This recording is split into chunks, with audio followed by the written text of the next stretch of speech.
Are you looking for a podcast where you can hear from real people regarding their real dental drama? If so, then you've come to the right place.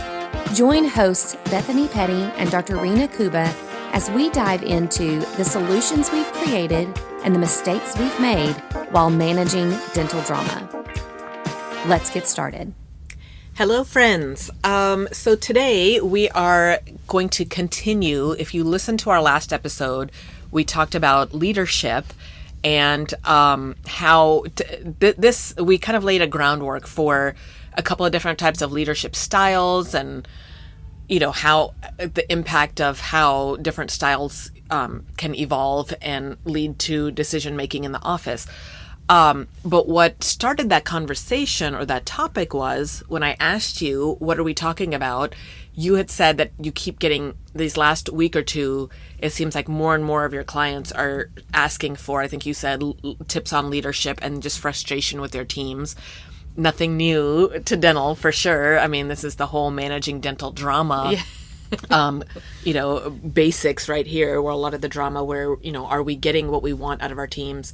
And I don't want to segue too far into this because we might save this for another episode, but like the value of the team, what they consider their value is, what we consider their value is, and a lot of times that being the aggressive point of, well, I want to get paid this because I think I do this. And from our side, we're going, oh, honey, you don't do that at all. Like, this is what I need you to be doing. So some of that's expectation and stuff like that. So I think that's going to be a word that we're going to talk about a lot here today with leadership, because we laid the groundwork for leadership. But I know you alluded to, you had several clients that had specific examples, and I love hearing those specific examples because to me that is what's real, what these dentists are really dealing with in their office, and more often than not, it's what I'm dealing with in my own office. So I feel like this is where I get pearls on how to handle my own situations.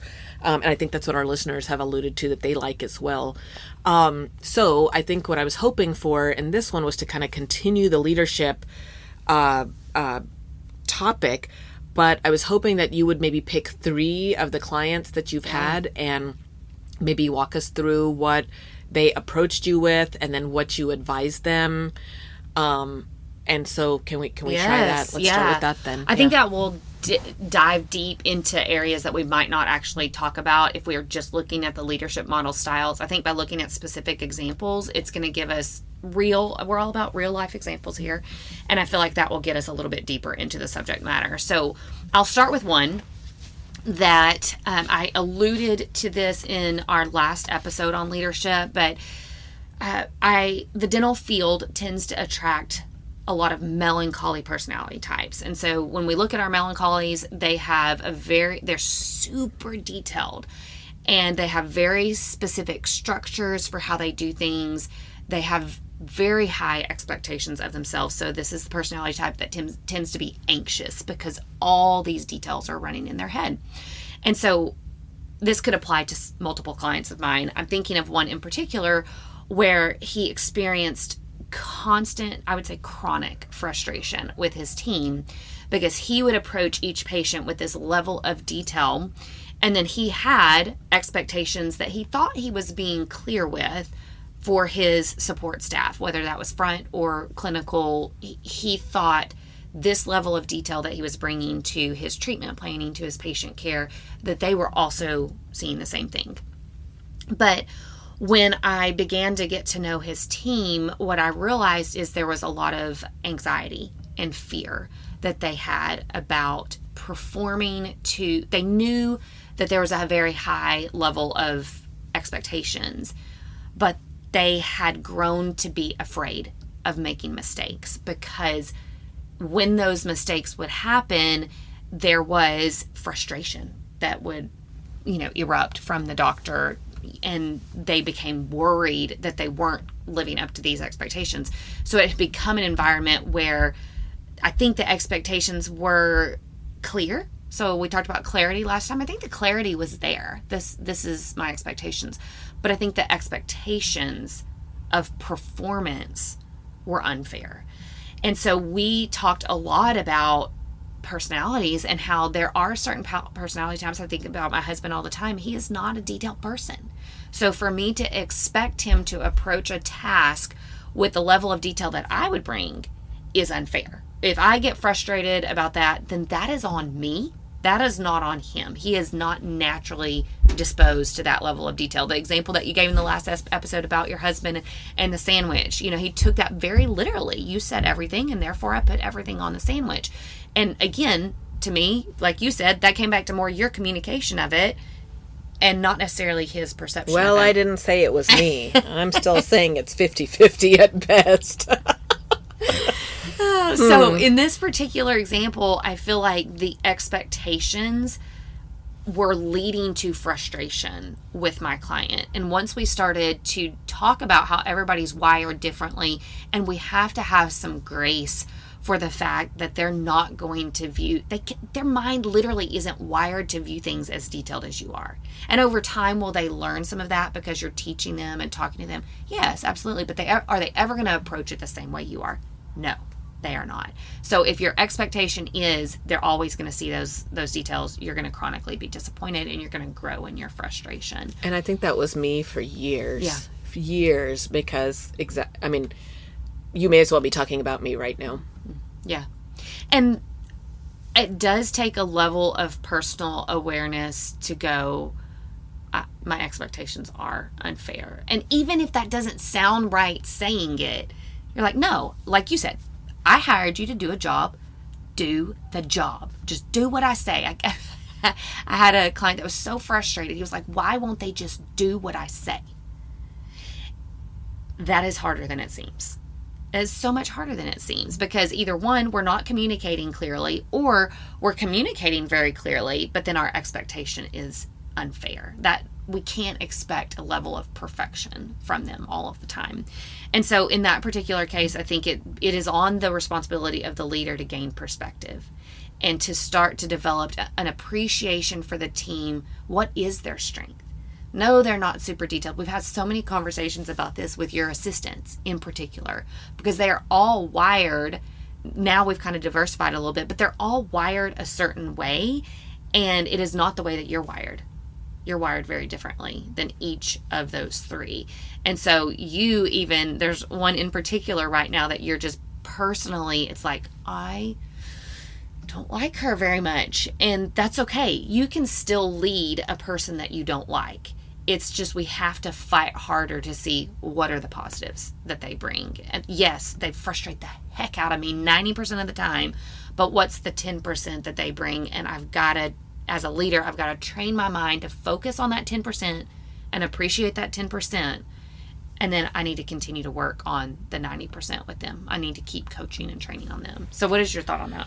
So, and I agree, and just kind of looking back at it going, I am the doc you were talking about for years, and then when did I change? And I honestly, I think it was you, bringing you on, and then getting that little buffer between me and the team, because I was so frustrated and so irritated all the time. And then you kind of being the middleman, if you will, like, I guess reassuring me that, because my thought is, when you say it, it's like, yeah, if you can't meet the expectation, then get out. Like, somebody can meet the expectation. It's not you, then somebody else will. Well, back in the day when we had tons of applicants, but even then, yeah, it didn't. And so it was a real, I had to pause and really look and go, yes, like, I have hired you, and you possess these 3 things that I love and these 2 things that I hate.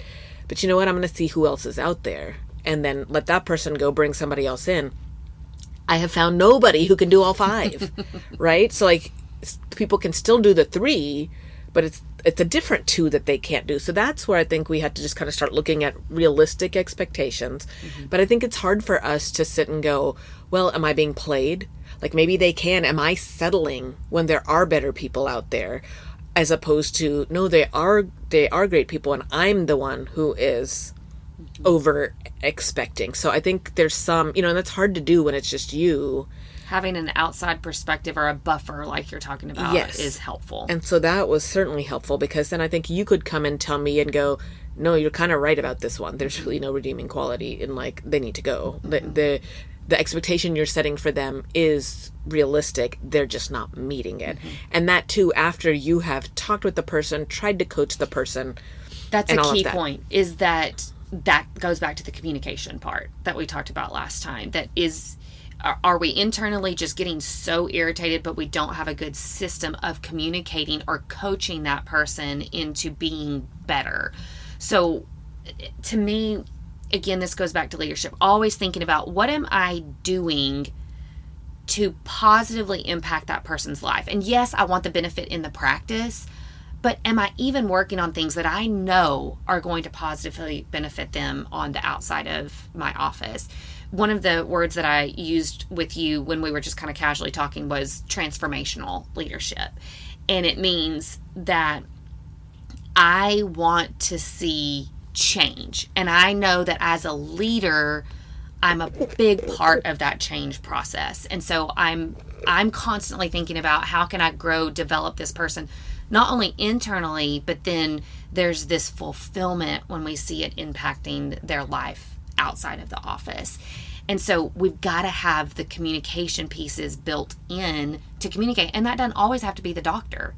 There's plenty of times that you need support people speaking into that person and coaching them as well. So a couple of questions here. One, if you don't have a Bethany, what do you do? Yeah. So I'm thinking about a client right now, newer practice, very small team. But so when you've got a practice that's been in existence for 2 and 3 years, you often don't have a manager. You've got one front desk, one assistant, one hygienist. Like, what do you do in that particular case? So, and in this particular office, it has a doctor that is a phlegmatic, so very laid back, quiet. They naturally avoid leadership. So I'm going to interrupt here real quick. If you have not listened to the podcast about, I don't remember what we called them. I want to say there was like 2 of them. We did. Yeah, I wish I could remember. I should have looked up the episodes. It's personalities regarding the staff, and then patient personalities. Right. So this phlegmatic you're talking about, we dive a lot into that. So if you don't know what we're talking about, then go back and listen to those. Right. It will be very helpful. To me, to know your leadership style, you've got to know your personality. And so the phlegmatic doctor with a very small staff, so she naturally kind of backs away from leadership. That is her default position, is to quietly be behind the scenes and get the work done. And she's got a small staff. So for her, one of the things that we noticed is that she has a very strong RDA who's choleric, kind of takes charge, so they pair very well together. The problem is that choleric can have a different vision than the doctor at times, and the doctor was struggling with, how do I reel her in? I realize that she's sometimes disrespectful to me when I'm moving forward with a plan that she doesn't like, and that's not okay. So for her, she hadn't even necessarily had the built-in communication. I had to really challenge her to, you got to have a conversation. You got to at least approach this with her, and I think she'll respect you having that conversation with her. So let's say she has that conversation and the same things continue. Well, now what? Because she's got a small team. So in that particular case, she could move to collaborative mode. She could incorporate, okay, I keep having these one-on-ones and it's not necessarily yielding the results that I want it to yield with this person. So now we're going to have a team approach. We're going to reevaluate expectations in the practice. We're going to create very clear, almost I statements. I will, in this practice, I think almost like a kid writing on a chalkboard, I will not talk back to the teacher, I will do my homework. Whatever it is, you come up with this is our mantra. We are all right now in this moment committing to these, expectations. And then some type of collaborative, let's all sign on the line. We're committed to this together. And this is what we're moving forward with. So then she's changing the communication model to go, I've tried individual and I'm not getting the results. Let's now have more group accountability or group mentality, but that clarity is there. This is specifically what we're agreeing to together. Does that make sense? It does. So the other question that I had for you, and I don't know if I'm going to be wording this the right way, but, kind of like you said, the doc that's constantly getting frustrated with the staff. And then now you're saying, well, we've got to be a leader, that we're looking to empower the team and watch them grow and all that. for a lot of us, is it kind of like, but I don't really want to. Yes. I just want to do my dentistry. Yes. And God bless, I'm paying your salary. We're back to the same thing. I'm paying you to be here to support my vision because it's my name on the door and it's my dental school license and these are my patients. So what do you say to that? This is going to sound like a really harsh answer, but I'm just going to say it. Then you're not a practice owner. That is part of what you took on as a practice owner. You don't want to have to deal with all that. You just want to show up, just do what I tell you to do. Go be associate somewhere. And then it's somebody else's problem to coach that team. So to me, when you own a practice, you are, whether you like it or not, you're a leader. You're a leader. And that's where I was thinking you were going to say, but that's where this is kind of going, because I don't think a lot of us really, and we think we can lead, and we know that may be what we need to do to get our vision taken care of. But I'll tell you, for me, it's been, it was a lot, and everybody always said, oh, the staff's going to be your biggest problem, whatever. And so, until you're in it, you can't really know what that means. And then it is that whole period of that tension of going, no, ma'am, this is what I said. It's my name on the door. It's my degree. I pay your salary. And then after a while, you start going, okay, that's ineffective. And then especially you fast forward to now where you can't even get a team. So now we've gone like completely backwards where we're tippy-toeing around and we're being walked over even though it's our name on the door. So where does that healthy balance come from? And I think for me, it's been the last years of going, okay, I've never really thought of myself as wanting to be a leader. I can be. I would rather pick and choose the projects, like if you were in school or wherever, what I want to lead or what I want to. Well, damn it. I have now inadvertently chosen to be a leader. Yes. And now, though, I look at it, years into it now, I look at it as this is kind of an opportunity, and it is kind of my, other than taking care of my patients, this is like helps me thrive now, or it helps me show up, is going, I am creating an environment where I do have the ability to impact this person and try to bring the most out of you and try to improve myself as a leader. But is it what I set out to do and wanted to do? Not really. I mean, I wanted to have my own practice so that I could call my own shots and I was going to have people helping me. And I knew the staff was going to be difficult, and some wanting to show up and some wanting to do this and some asking for a raise and some wanting to. But that's the territory that goes with it. I don't think I ever had that light bulb moment of, oh no, I am picking up another job. I am a leader. And so, newsflash to anybody else who is not there yet. Sorry, man. Sorry, co-suckers. Like, that's what we signed up for. Some of us maybe were wiser and knew that was coming and that's what you were signing up for. Yeah. I'm sure there's a percentage of us, but I think the majority of us did not quite understand what that meant. The gravity of it. I mean, it is a weight to bear. And I agree with you. I think most don't recognize it until they're experiencing the problems of it and they're realizing, oh no, like this is my burden to bear. This is mine. Yes. And I do have to do something with it. And if there's only so much of it's them. Mm-hmm. Because this is the moment where you start going, oh God, it's me. Mm-hmm. And really, like, we had those moments in dental school, then we graduated and we've worked and we've been successful and here we are. And so to have that moment of going, oh God, wait, this is me and this is part of my job, whether I signed up for that knowingly or not. Because again, I think there's that issue of, I know the staff's going to be an issue, but somehow between knowing that and knowing that I was signing up to be a leader. Yes. It just that never connected. Synced. Yeah, that never. And so I think this is now where after years of butting heads are going, gosh, they can't do it. And then to come around and go, there's a recurring theme here. And we've tried to switch out people. And the only person that's still here is me. So, like that realization of going, okay, what is it then? And then for me, lucky enough to cross paths with you and you gently teasing out that it's really like me needing to evolve as a leader. And so for those of you who've not had that teased out, and now I'm giving you the harsh reality of it's you, man, and you need to evolve as a leader. We gotta be very clear about that. We gotta start with ourselves, right? And so many don't. And that's understandable, right? If if just this person would be different. I mean, we could look at all marriage problems and say the same thing. If he would only do this, man, life would be great. If this child would only just listen to what I wanted on that sandwich, like that would be. If y'all, we talked about this in the last episode. So yeah, if only they. But really, it starts with leadership, and I would say we need to default to that more often than we do.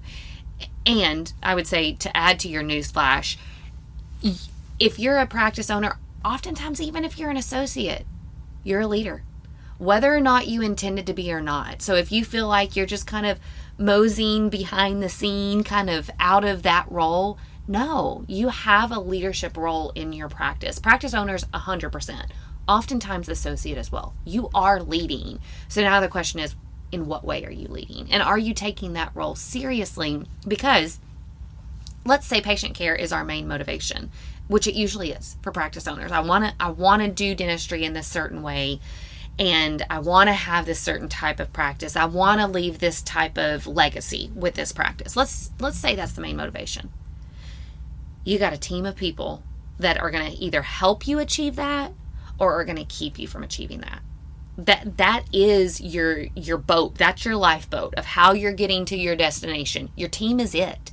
And so either you invest in that and you decide that they're important enough for your time, attention, and emotional energy, or you reject that and say, you know what? No, I'm the captain of this ship. I'm going to get myself there. Well, you're going to be getting yourself there without a boat.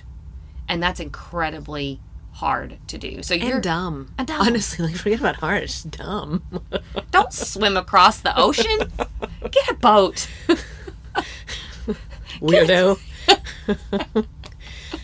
Although it is tempting to jump out of the boat and just swim it and just go, never mind. Maybe it is easier to swim across the ocean by myself. Maybe people have called this too hard and I can do it. Sure, you might drown in the process, but at least you went down on your own. Not on a boat full of team members. Yes, that I didn't want to lead to begin with. So I think, again, going back and really, if you can, first of all, the recognition of, yep, you're the leader. And then as you try to sink into that role and get comfortable in that skin, the next challenge is, and I think that's where it becomes more enjoyable. Mm-hmm. It really does. And then to realize you're really having this double impact, or actually triple impact, because one, you're impacting your patients and their families and all of that, which is what we all knew we were getting into. That's what we wanted to do. That's what we signed up for.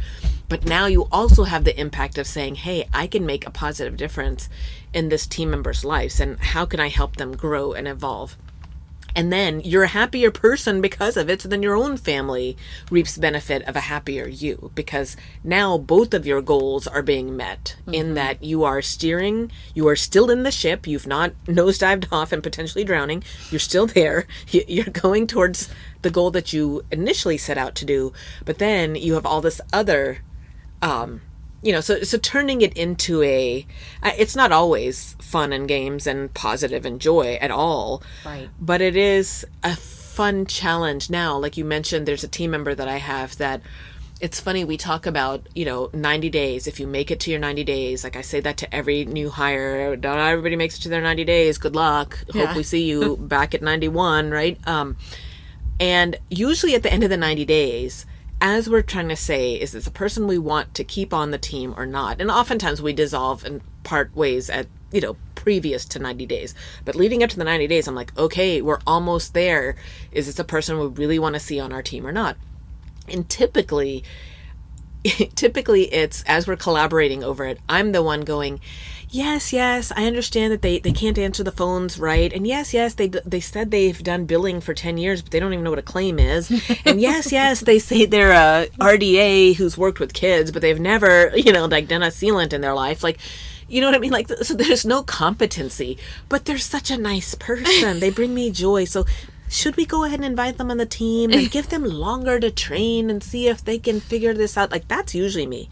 With this newer team member, it's the opposite. She has shown competency. Yes. it's her attitude and her being that irritates me. And so I'm like, no, I'm ready to let her go. And everybody else is like, no, she's quite helpful. She can do this, she can do this, she can do this. I'm like, I know, but she's irritating as anything. So it's just funny to be in that switched role. And so for me now, my challenge now as a leader is going, okay, why does she irritate me? Well, it's these things about her that irritate me. Can I have some patience and really go, okay, well, these 3 strategies that I use with the last couple of new people aren't going to work with you because those are not the issues you're having. Now you're presenting me with a new challenge. How do I get you to evolve, not in your competency, but in your personality? Yeah. Because that's really, you have a personality problem as far as I'm concerned. And so... Y'all can't see, but I'm dying laughing on the other side of the mic here. Because if you met this person, you would not think she's a personality problem. You would think it's me. Because you're like, well, y'all already know I have a personality problem, so that's not to debate. But she's very pleasant, and she's sweet, and she's bubbly, and she's giggly, but she is annoying as anything because of XYZ. So, but now I'm like going, no, evolve. See how you can get her to evolve. She's, 22, 23, 21, however old she is, and she thinks she's the smartest person in the building. How do I get her to evolve? Because she is smart. She can get there.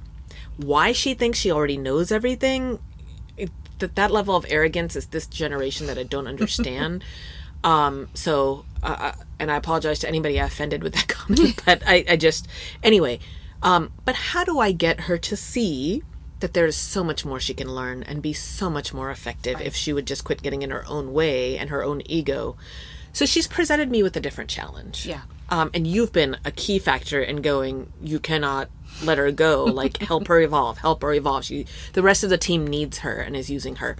And little by little, we are chipping away at her ego, and it's, so how transformational it's going to be, I don't know. Right. And I don't know how much patience I have. Like, I might fire her tomorrow, or she might quit tomorrow because she's tired of me telling her you don't know everything. Yeah. And so who knows, but even little bits of transformation, like I want to say last week, she was, being the second assistant for surgery cases, and I got on to her about her first set of documentation. And then the next one, she came to me and she said, okay, I improved on I did this right. Can you please look at this note and tell me what else I need to improve on? Yeah. Huge. Whoa. Huge. For her, that is huge, because she does not make mistakes. We're the ones who make mistakes. She's only 21, has only been in dentistry for about 2 years, but she knows it all. We're the ones who need to.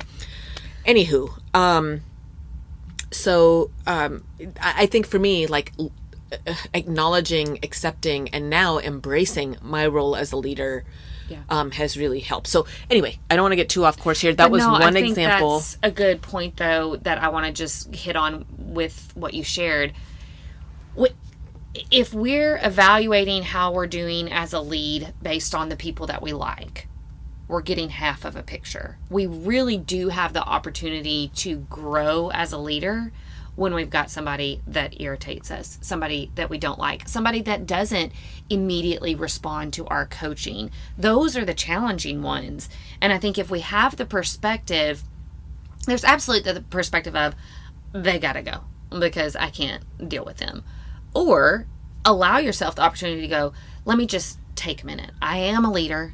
This is partly on me. Let me figure out what I can do differently and take a different route to getting to this person. So that is, to me, foundational leadership, is we're willing to look at, first of all, we recognize we're a lead. Whether or not we want to be it or not, we are leading. This person is a challenge. Rather than immediately giving up on that person, let me kind of backtrack, see what I need to learn and how I can grow from this situation. Keep applying, plugging at it different ways. And in that process, we learn about ourselves. Now, it may still get to a point where we go, it's still not working. And that's okay. But don't just immediately let that be the default. And then you miss, as a leader, the opportunity to grow. And correct me if I'm wrong with this, but I feel like for people with newer practices, like 5 years or less maybe, this might be kind of over your head, in that you've you opened your doors or you bought your practice and half the people left, or you are struggling to find people, blah, blah, blah. And you're just still in the nuts and bolts of, I'm trying to just practice dentistry. I've got debt to pay.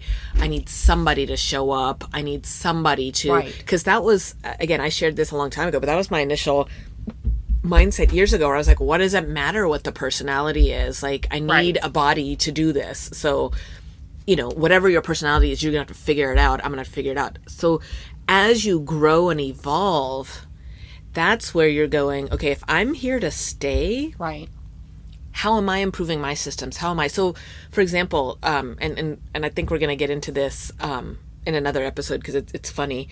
I had a great chuckle over it. But I met with an old coworker, and long story short, she's in an office right now where I think this guy is still relatively young and new, like 3 years, 4 years, something like that. And he's, quote, very busy. Well, he takes every insurance under the sun.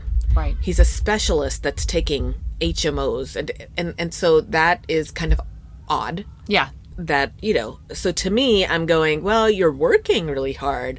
But eventually the goal for everybody, I would imagine, and maybe I'm wrong in that, but to me the goal for every private practice owner is to work smarter, not harder. Yeah. And that would be, that's kind of that old mindset of I want to be all fee for service. I don't want to take insurance. Yeah.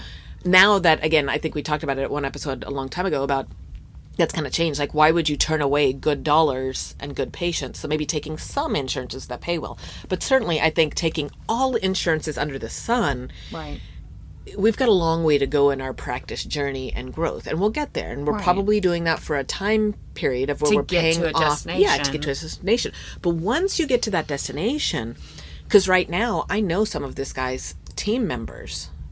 And I think, oh gosh, when you are ready to evolve and drop some of these insurances, your customer service is going to have to bump up.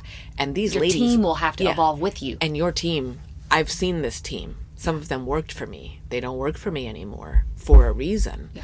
And I don't think these are the women that are going to be able to get you there to that next level. Mm-hmm. Now, am I being a total B when I say that? Maybe. But who knows? Maybe some of these women have evolved in their own lives from when they worked for me. But just kind of knowing their MOs and knowing all of that. So I think it's a matter of time before a lot of what he puts up with is going to have to evolve. And he hasn't recognized that yet because to him, he's still in the nitty gritty of it. So my point is, those of you that are just listening are kind of going, I lead who? Lead what? My team of 2 that keeps leaving and asking for $85 an hour because they think they're worth that, whatever. So hang in there, though, because really when you started this office, you are a leader. Mm-hmm. And so it will come. Yeah. And I think the earlier you start thinking about, even if it's 2 people that you're leading right now, you can still make an impact on those 2 people. You've got to start thinking about yourself as a lead first. Like, I am a leader. I need to embrace this. And what am I doing now? What skills can I develop now with my small team of people, my 2 people that I'm trying to lead? How can I kind of iron out my leadership with these two employees so that when I've got 10 down the road, I've practiced my leadership and I've grown some skills that then will serve me when I've got multiple people that I'm trying to lead. Which is, it can be very overwhelming right now, because right now we're all going, wait, this person may not stay. They may not, everybody's trying to poach employees in this climate and all of that. So the challenge is definitely there. If nothing else, like if you can start on that, if nothing else, just even planting the seed for now and put it in the back file or whatever it is. But make no mistake, you are a leader and you will be impacting these people, and they're not going to always do what you want or what you expect. Yeah. And that recognizing that and knowing that you are going to have to grow in order to help them grow, in order for them to help you reach the island you're trying to reach. Before you either capsize or jump ship, or it takes you 3 times as long to get there because you kept having to change your crew on your boat. And that's okay.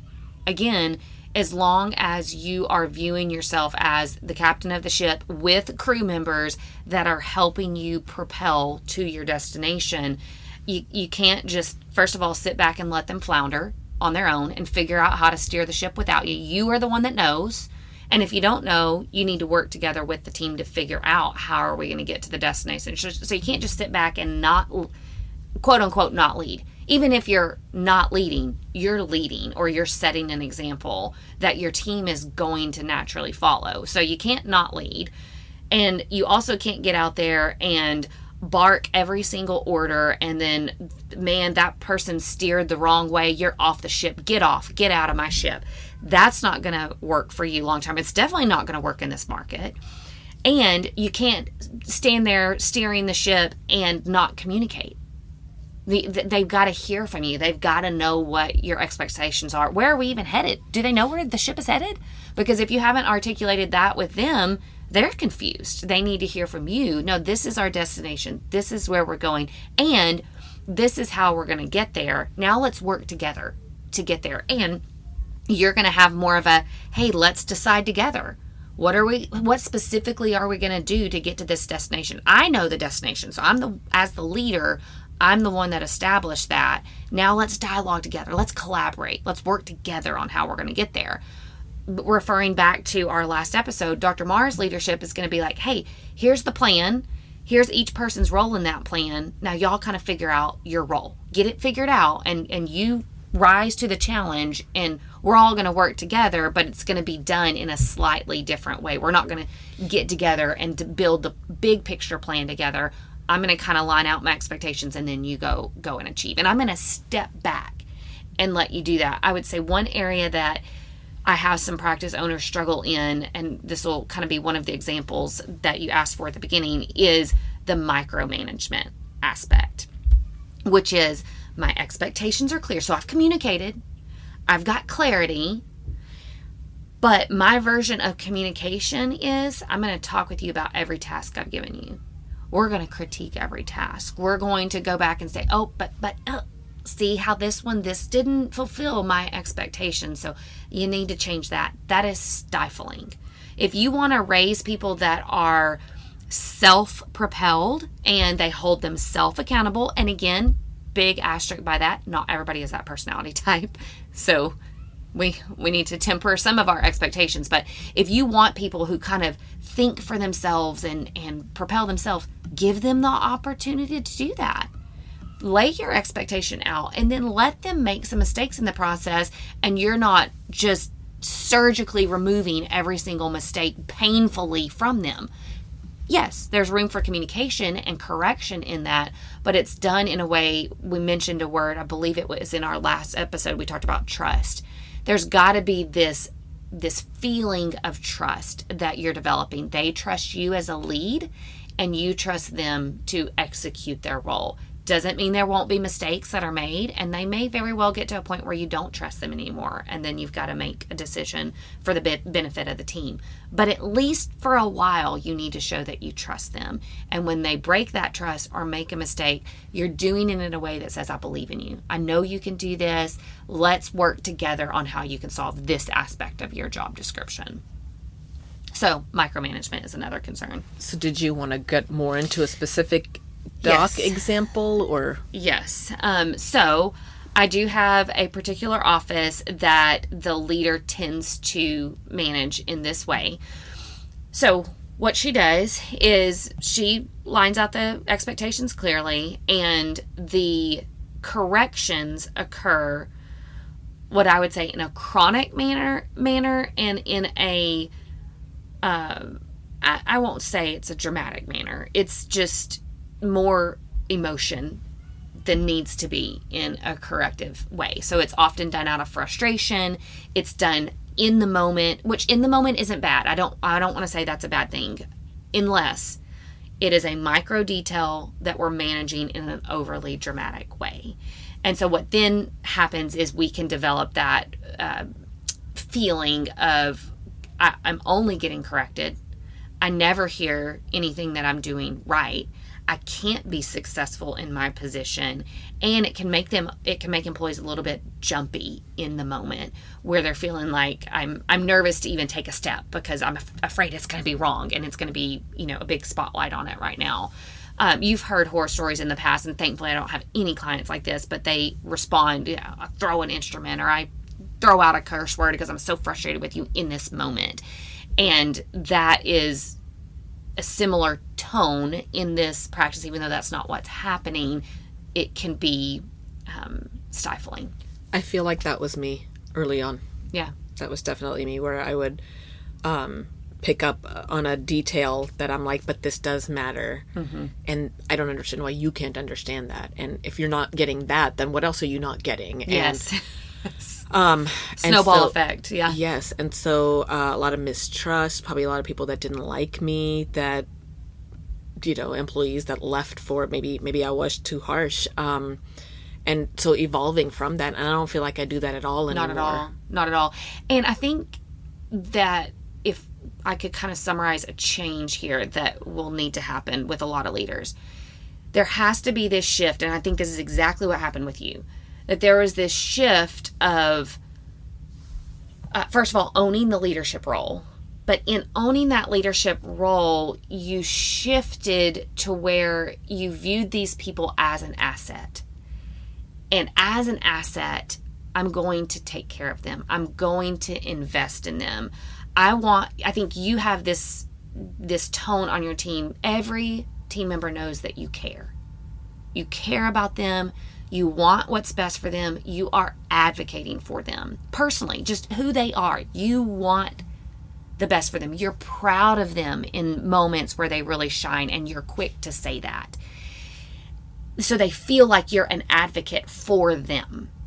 And it's not just for the benefit of the practice. So if you're the type of lead that everything that you do comes back to benefit you, like, yes, I'm going to invest in you for this training because I know it's going to benefit the practice. I'm going to invest in this conversation because I personally need more out of you. That is not leadership. Leadership is, I'm investing in you because of you. And ultimately, we know that's going to come back and benefit the team. That's going to benefit the practice. But is that the purpose with which we lead? No. The purpose with which we lead is, I am a leader, and therefore I'm impacting my team member. And therefore, I take that responsibility seriously enough that I invest in that person emotionally, mentally, time. I'm investing in them.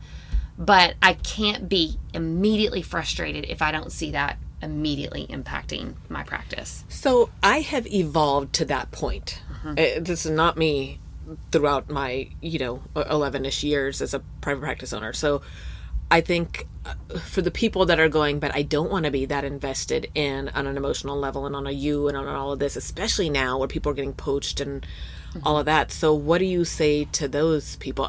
My personality type, I tend to, because I'm more emotionally driven, it works for me. Mm-hmm. And I don't want to surround myself around somebody that I don't think, for example, this irritating one that I've alluded to, she, I do think that there are some redeeming factors if she allows herself to be coached and to get there. Mm-hmm. And so would I like to surround myself with somebody like her, assuming she evolves? Yes. But if the answer is, I don't see myself ever getting to where I enjoy being on this boat with you, mm-hmm. that's when we kind of, like, the coaching relationship's over. So anyway, my question, I guess, is for people that aren't emotionally driven like me, mm-hmm. like a Karina, what would she do? I was about to say, this is a perfect opportunity to tie back to Dr. Amar that we talked more about in our last episode on leadership. But she is, I would say, very invested in her team, but it is not on this emotional connection level. So how does she invest in her team? First of all, she brings in resources for them constantly. So I'm one of those resources. She tells her team all the time, I have Bethany here for you. She is your access that you need. You got a problem, you talk to her. And she's got a manager in place, so she's, talk to the manager if you would prefer.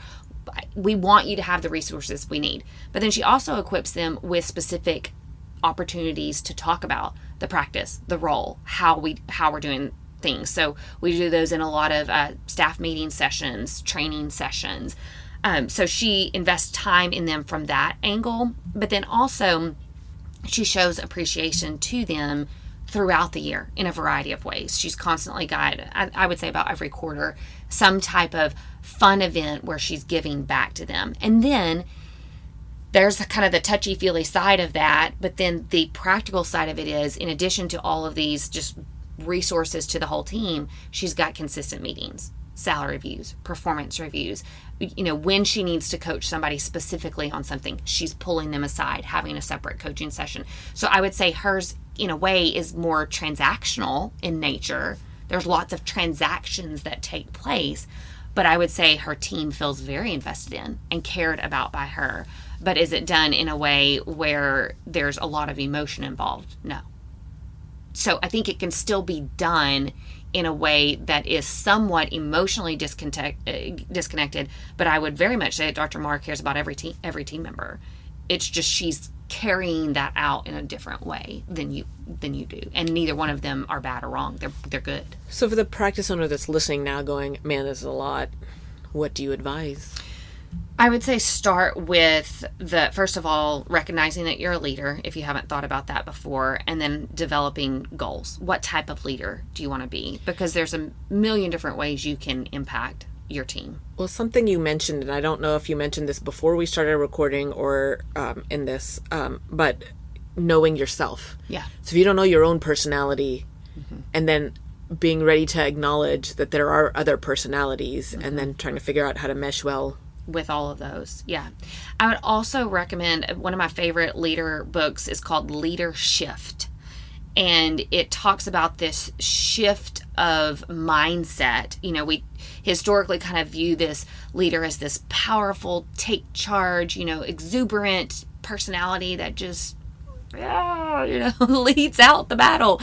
And that's not necessarily, it can be a leader, but it's shifting the perspective to go, when I'm impacting those that I'm leading, I'm shifting my perspective to go, how am I impacting the person standing behind me or the person with me on the ship? Then I'm getting a perspective of how to impact that person that is then making me a better leader. So I would, just a practical takeaway is go get the book Leader Shift or listen to it, and I feel like it's going to be icing on the cake with what we've already talked about, but it'll be real practical takeaway from this segment as well. So. And then I don't know where we are with time here, but were there any other examples? Did we talk about 3? We did. We talked about the 3. Okay. Yeah, the more laid back, like I'm the phlegmatic. I don't want to take leadership and how we can do that. The overly aggressive on the details, and then the micromanaging. Those are the 3 examples that I wanted to talk about. I would also say to again, just encourage our listeners, just like we listened to Dr. Marr's voice in our last episode. If you've got leadership tips that you have for us that you feel like maybe we didn't cover, I think we tried to be as exhaustive as possible in these, but there's so much that we could talk about on leadership. So we want to hear from you. Be sure to call in, leave a voice memo or voice message, or send an email with your tips, and we'll be happy to showcase that and follow back up on it. So thanks for talking with me on leadership. Thanks for joining the conversation today. We hope that you are comforted in knowing that you are not alone. But we also hope that you're walking away with some really great tips and tricks to try in your practice. We value your feedback, so please take a few moments to rate and review the podcast. Finally, we want to make sure that we're covering the topics that matter to you. So track us down on Facebook, Instagram, and Twitter, and let us know what topics you want us to cover. As always, please know that we are rooting for you today as you manage your dental drama.